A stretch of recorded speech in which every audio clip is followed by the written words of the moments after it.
আমাৰ যিটো কয় যে শিহৰিত হৈ গৈছিল আমাৰ শংকৰদেৱ সংঘৰ লগত প্ৰত্যক্ষ সম্পৰ্ক নাই, কিন্তু পেছাগত কাৰণত আজি বছৰ চৰেকৰ পৰা আৰম্ভ কৰি শংকৰদেৱ সংঘই সত্তাটোৰ মাজত নিজক জড়িত কৰি এখন বেলেগ পৃথিৱীলৈ লাহে লাহে সোমাই গৈছে।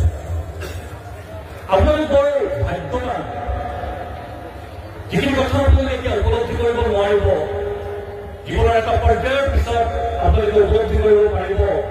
এই যে এতিয়া কোনোবা থিয় হৈ আছে, কোনোবা যাওঁ বুলি ভাবিছে, আপোনালোকে এষাৰ মাত্ৰ আহ্বান জনাইছে, আপোনালোক ওলাওক, আপোনালোকে ৰৈ গৈছে। এই যিটো নীতি নিয়ম আৰু সংস্কাৰ আপোনালোকে শ্ৰীমন্ত শংকৰদেৱ সংঘৰ মাধ্যমেৰে শিকিছে, এয়া কিন্তু বৰ সহজ কথা নহয়। মই আপোনালোকক এটা কথা কওঁ, মোৰ ইয়াতে আহি মোৰ অৱস্থাটো যি হৈছে, ইজনৰ পিছত সিজন বক্তা বা পদাধিকাৰ বা ঠাকুৰীয়া ডাঙৰীয়া ইমান বেছি জ্ঞানৰ ভাণ্ডাৰ, তাত মোৰ ইয়াত বহি থাকি বা ইয়াত থিয় হৈ মোৰ অৱস্থাটো বৰ দুখ লগা আৰু শোচনীয় হৈছে। আচলতে মই কি ক'বলৈ যাম, সেইবাবে মই উপলব্ধি কৰা মাত্ৰ কেইটামান কথা আপোনালোকৰ আগত ব্যক্ত কৰিব বিচাৰিছো। আচলতে আপোনালোকৰ যিটো শক্তি, এই শক্তিৰ পৰা কেৱল শ্ৰীমন্ত শংকৰদেৱ সংঘ নহয়, কেৱল আপোনালোক নহয়, আপোনালোকৰ শক্তিৰ পৰা মই অকপতে ক'বলৈ বিচাৰিম যে সমগ্ৰ অসমীয়া জাতিয়ে শিকা উচিত, অসমে শিকা উচিত আৰু বৃহত্তৰ মানৱ সমাজে শিকা উচিত। মই আপোনালোকক আৰু এটা কথা কওঁ, আমি ভাৰতবৰ্ষৰ নাগৰিক।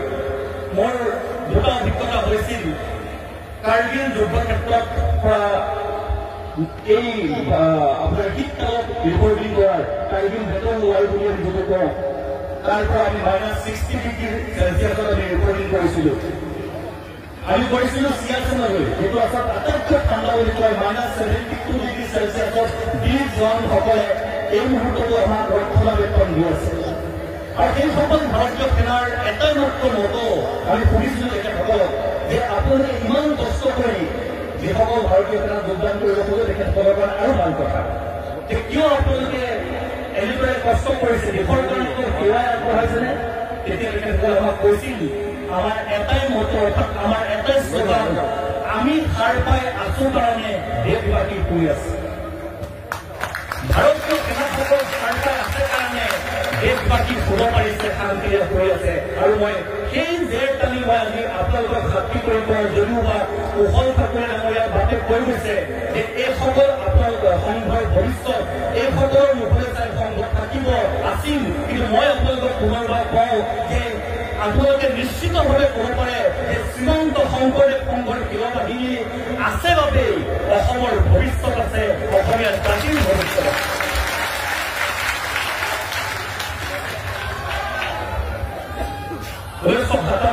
সম্ভৱত পদাধিকাৰ বা আপোনালোকৰ সেৱাবাহিনীৰ জন্ম হৈছিল। এই মুহূৰ্তত মই তেখেতসকলক যিসকল ব্যক্তিৰ চিন্তাৰ ফচল আপোনালোক মই বৰ আন্তৰিকতাৰে স্মৰণ কৰিছো যে এই শক্তিটো আমাৰ সমাজখনক আপোনালোকৰ দায়িত্বৰে দি গ'ল। এতিয়া মই দুটা মাত্ৰ কথা আপোনালোকৰ লগত ভাগ বতৰা কৰি বিচাৰি আৰু বেছি আমনিও নহওঁ, সময় যথেষ্ট হৈ গৈছে। কথাটো হ'ল কৃষ্ণ। শংকৰদেৱ সংঘত কোনোবাই জানক বা নাজানক, শংকৰদেৱ সংঘৰ সদস্য কোনোবা হওক বা নহওক, এটা কথা সকলোৱে জানে, সংঘৰ অধিৱেশনত বিশেষকৈ কৃষ্ণ ইজনে সিজনক লগ পোৱাৰ লগে লগে কৃষ্ণ বুলি কয়। কিয় কয় আপোনালোকে এবাৰ ভাবকচোন, কোনজন কৃষ্ণৰ কথা আপোনালোকে কওঁতে মনত পায়? ইজনে সিজন যেতিয়া লগ পায়, ভগৱান কৃষ্ণ, বাসুদেৱ গৰ্ভৱতীৰ পুত্ৰ কৃষ্ণ, নন্দ যশোদাৰ পুত্ৰ কৃষ্ণ, ভগৱানৰ অৱতাৰ কৃষ্ণ, কোনজন কৃষ্ণ? এবাৰ শুনিছেনে কোনজন কৃষ্ণ বুলি কওঁ যেতিয়া লগ পাওঁ? আপোনালোকে এবাৰ ভাবক কিন্তু কোনজন কৃষ্ণৰ কথা কওঁ? আপোনালোকৰ হাতত উত্তৰ নাথাকে। সেই কৃষ্ণ কোন ব্যক্তি নহয়, আপোনালোকে কোৱা কৃষ্ণ মোৰ অনুভৱ হৈছে এই কৃষ্ণ হ'ল দৰ্শন, যাক আমি কওঁ কৃষ্ণ দৰ্শন। সেই কৃষ্ণ দৰ্শনে আপোনালোকক জীৱনৰ দীক্ষা দিব, শিক্ষা আপোনালোকে য'তে ত'তে পাব, বিদ্যালয়, মহাবিদ্যালয়, বিশ্ববিদ্যালয়, শিক্ষা আপোনালোকে সকলোতে পাব, কিন্তু এই কৃষ্ণ দৰ্শনে আপোনালোকৰ জীৱনৰ দীক্ষা দিব। আমি যে কোন শিক্ষিত আৰু দীক্ষিত শিক্ষাৰ যিমান মাপকাঠি ইয়াত জুখিব পাৰি কোনোবা স্নাতক উত্তীৰ্ণ কোনোবা স্নাতকোত্তৰ কোনোবা PhD ডিগ্ৰীধাৰী কোনোবা বহু বহু বহু ইত্যাদি ইত্যাদি কিন্তু দীক্ষাৰ মাপকাঠি